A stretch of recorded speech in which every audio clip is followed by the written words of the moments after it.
ہماری ویڈیوز دیکھنے کے لیے ہمارے چینل صراط جنت کو سبسکرائب کریں۔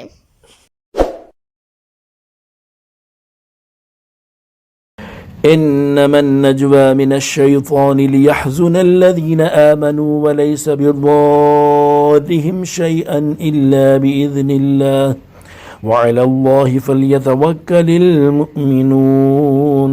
وہ پوشیدہ مشورہ تو شیطان ہی کی طرف سے ہے تاکہ وہ ایمان والوں کو غمگین کرے، اور وہ اللہ کے حکم کے بغیر ایمان والوں کا کچھ بھی نہیں بگاڑ سکتا، اور مسلمانوں کو تو اللہ ہی پر بھروسہ کرنا چاہیے۔ تفسیر صراط الجنان۔ ارشاد فرمایا کہ وہ مشورہ تو شیطان ہی کی طرف سے ہے جس میں گناہ، حد سے بڑھنا اور رسول کریم صلی اللہ تعالیٰ علیہ وآلہ وسلم کی نافرمانی ہو، اور شیطان اپنے دوستوں کو اس پر ابھارتا ہے تاکہ وہ ایمان والوں کو غمگین کر دے، اور وہ اللہ تعالیٰ کے حکم کے بغیر مسلمانوں کا کچھ نہیں بگاڑ سکتا، اور مسلمانوں کو اللہ تعالیٰ ہی پر بھروسہ کرنا چاہیے، کیونکہ اللہ تعالیٰ پر بھروسہ کرنے والا نقصان میں نہیں رہتا۔ يا أيها الذين آمنوا إذا قيل لكم تفسحوا في المجالس فافسحوا يفسح الله لكم وإذا قيل انشزوا فانشزوا يرفع الله الذين آمنوا منكم والذين أوتوا العلم درجات والله بما تعملون خبير۔ اے ایمان والو، جب تم سے کہا جائے کہ مجلسوں میں جگہ کشادہ کرو تو جگہ کشادہ کر دو، اللہ تمہارے لیے جگہ کشادہ فرمائے گا، اور جب کہا جائے کھڑے ہو جاؤ تو کھڑے ہو جایا کرو، اللہ تم میں سے ایمان والوں کے اور ان کے درجات بلند فرماتا ہے جنہیں علم دیا گیا، اور اللہ تمہارے کاموں سے خوب خبردار ہے۔ تفسیر صراط الجنان۔ شان نزول۔ نبی کریم صلی اللہ تعالیٰ علیہ وآلہ وسلم غزوہ بدر میں حاضر ہونے والے صحابہ اکرام رضی اللہ تعالیٰ عنہم کی عزت کرتے تھے۔ ایک روز چند بدری صحابہ اکرام رضی اللہ تعالیٰ عنہم ایسے وقت پہنچے جب کہ مجلس شریف بھر چکی تھی۔ انہوں نے حضور اقدس صلی اللہ تعالیٰ علیہ وآلہ وسلم کے سامنے کھڑے ہو کر سلام عرض کیا۔ حضور پرنور صلی اللہ تعالیٰ علیہ وآلہ وسلم نے جواب دیا، پھر انہوں نے حاضرین کو سلام کیا تو انہوں نے جواب دیا۔ پھر وہ اس انتظار میں کھڑے رہے کہ ان کے لیے مجلس شریف میں جگہ بنائی جائے، مگر کسی نے جگہ نہ دی۔ سرکار دو عالم صلی اللہ تعالیٰ علیہ وآلہ وسلم کو یہ چیز گراں گزری تو آپ نے اپنے قریب والوں کو اٹھا کر ان کے لیے جگہ بنا دی۔ اٹھنے والوں کو اٹھنا شاق ہوا تو اس پر یہ آیت کریمہ نازل ہوئی اور ارشاد فرمایا گیا کہ اے ایمان والو، جب تم سے کہا جائے کہ مجلسوں میں جگہ کشادہ کرو تو جگہ کشادہ کر دو، اللہ تعالیٰ تمہارے لیے جنت میں جگہ کشادہ فرمائے گا، اور جب تمہیں اپنی جگہ سے کھڑے ہونے کا کہا جائے تاکہ جگہ کشادہ ہو جائے تو کھڑے ہو جایا کرو، اللہ تعالیٰ اپنی اور اپنے حبیب صلی اللہ تعالیٰ علیہ وآلہ وسلم کی اطاعت کے باعث تم میں سے ایمان والوں کے اور ان کے درجات بلند فرماتا ہے جن کو علم دیا گیا ہے، اور اللہ تمہارے کاموں سے خبردار ہے۔ اس آیت کے شان نزول سے معلوم ہوا کہ بزرگان دین کے لیے جگہ چھوڑنا اور ان کی تعظیم کرنا جائز بلکہ سنت ہے، حتیٰ کہ مسجد میں بھی ان کی تعظیم کر سکتے ہیں، کیونکہ یہ واقعہ مسجد نبوی شریف میں ہی ہوا تھا۔ یاد رہے کہ حدیث پاک میں بزرگان دین اور دینی پیشواؤں کی تعظیم و توقیر کا باقاعدہ حکم بھی دیا گیا ہے۔ چنانچہ حضرت ابو ہریرہ رضی اللہ تعالیٰ عنہ سے روایت ہے، سید المرسلین صلی اللہ تعالیٰ علیہ وآلہ وسلم نے ارشاد فرمایا، جن سے تم علم حاصل کرتے ہو ان کے لیے عاجزی اختیار کرو، اور جن کو تم علم سکھاتے ہو ان کے لیے تواضع اختیار کرو، اور سرکش عالم نہ بنو۔ لہذا ہر مسلمان کو چاہیے کہ وہ بزرگان دین کی تعظیم کرتا رہے اور ان کی بے ادبی کرنے سے بچے۔ اللہ تعالی ہمیں ادب و تعظیم کی توفیق عطا فرمائے، آمین۔ اس آیت سے یہ بھی معلوم ہوا کہ علماء دین بڑے درجے والے ہیں اور دنیا اور آخرت میں ان کی عزت ہے۔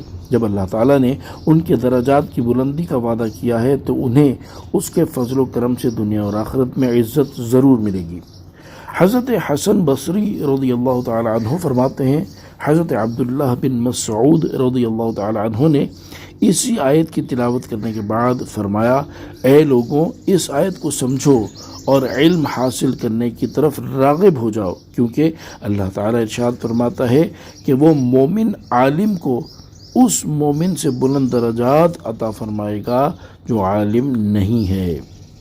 یہاں موضوع کے مناسبت سے علم اور علماء کے کچھ فضائل سنتے ہیں۔ نمبر 1، ایک ساتھ علم حاصل کرنا ساری رات قیام کرنے سے بہتر ہے۔ نمبر 2، علم عبادت سے افضل ہے۔ نمبر 3، علم اسلام کی حیات اور دین کا ستون ہے۔ نمبر 4، علماء زمین کے چراغ اور انبیاء کرام علیہ السلام کے وارث ہیں۔ نمبر 5، مرنے کے بعد بھی بندے کو علم سے نفع پہنچتا رہتا ہے۔ نمبر 6، ایک فقیہ شیطان پر 1000 عابدوں سے زیادہ بھاری ہے۔ نمبر 7، علم کی مجالس جنت کے باغات ہیں۔ نمبر 8، علم کی طلب میں کسی راستے پر چلنے والے کے لیے اللہ تعالیٰ جنت کا راستہ آسان کر دیتا ہے۔ نمبر 9، قیامت کے دن علماء کی سیاہی اور شہداء کے خون کا وزن کیا جائے گا تو ان کی سیاہی شہداء کے خون پر غالب آ جائے گی۔ نمبر 10، عالم کے لیے ہر چیز مغفرت طلب کرتی ہے، حتیٰ کہ سمندر میں مچھلیاں بھی مغفرت کی دعا کرتی ہیں۔ نمبر 11، علماء کی صحبت میں بیٹھنا عبادت ہے۔ نمبر 12، علماء کی تعظیم کرو کیونکہ وہ انبیاء کرام علیہم السلام کے وارث ہیں۔ نمبر 13، اہل جنت جنت میں علماء کے محتاج ہوں گے۔ نمبر 14، علماء آسمان اور ستاروں کی مثل ہیں جن کے ذریعے خشکی اور تری کے اندھیروں میں راہ پائی جاتی ہے۔ نمبر 15، قیامت کے دن انبیاء کرام علیہم السلام کے بعد علماء شفاعت کریں گے۔ اللہ تبارک و تعالی ہمیں علم دین حاصل کرنے اور اس پر عمل کرنے کی توفیق عطا فرمائے، آمین۔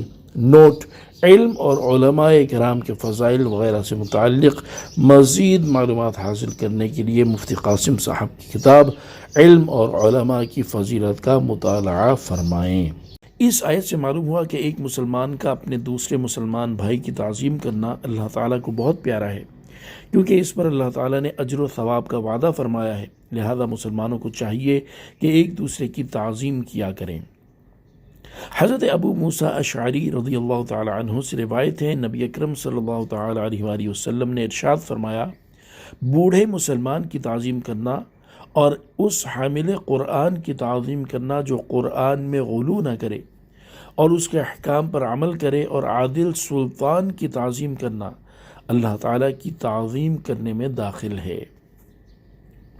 یاد رہے کہ مجلس کے آداب میں یہ بات شامل ہے کہ جو شخص پہلے آ کر بیٹھ چکا ہو اسے اس کی جگہ سے نہ اٹھایا جائے سوائے کسی بڑی ضرورت کے، یا یوں کہ اہم حضرات کے لیے نمایاں جگہ بنا دی جائے، جیسے دینی اور دنیاوی دونوں قسم کی مجلسوں میں سرکردہ حضرات کو اسٹیج پر یا سب سے آگے جگہ دی جاتی ہے، اور ویسے یہ ہونا چاہیے کہ بڑے اور سمجھدار حضرات سننے کے لیے زیادہ قریب بیٹھیں۔ حضرت ابو مسعود انصاری رضی اللہ تعالیٰ عنہ سے روایت ہے، نبی کریم صلی اللہ تعالیٰ علیہ وآلہ وسلم نے ارشاد فرمایا، تم میں سے جو لوگ بالغ اور عقل مند ہیں انہیں میرے قریب کھڑے ہونا چاہیے، پھر جو ان کے قریب ہوں، پھر جو ان کے قریب ہوں۔ اور حضرت عائشہ صدیقہ رضی اللہ تعالیٰ عنہ سے روایت ہے، حضور پرنور صلی اللہ تعالیٰ علیہ وآلہ وسلم نے ارشاد فرمایا، لوگوں سے ان کے مرتبے اور منصب کے مطابق معاملہ کرو۔ فضیلت اور مرتبہ رکھنے والے حضرات کو چاہیے کہ وہ خود کسی کو اٹھا کر اس کی جگہ پر نہ بیٹھیں، کیونکہ کثیر احادیث میں حضور صلی اللہ تعالیٰ علیہ وسلم نے اس سے منع فرمایا ہے، جیسا کہ حضرت عبداللہ بن عمر رضی اللہ تعالیٰ عنہما سے روایت ہے، سرکار دو عالم صلی اللہ تعالیٰ علیہ وآلہ وسلم نے ارشاد فرمایا، کوئی شخص مجلس میں سے کسی کو اٹھا کر خود اس کی جگہ پر نہ بیٹھے۔ حضرت عبداللہ بن عمر رضی اللہ تعالیٰ عنہما سے مروی ہے، دوسری روایت میں ہے، رسول کریم صلی اللہ تعالیٰ علیہ وآلہ وسلم نے اس سے منع فرمایا ہے کہ ایک شخص کسی کو اس کی جگہ سے اٹھا کر خود اس کی جگہ بیٹھ جائے، البتہ تمہیں چاہیے کہ دوسروں کے لیے جگہ کشادہ اور وسیع کر دو۔ صلو علی الحبیب صلی اللہ تعالیٰ علی محمد صلی اللہ تعالیٰ علیہ وآلہ وسلم۔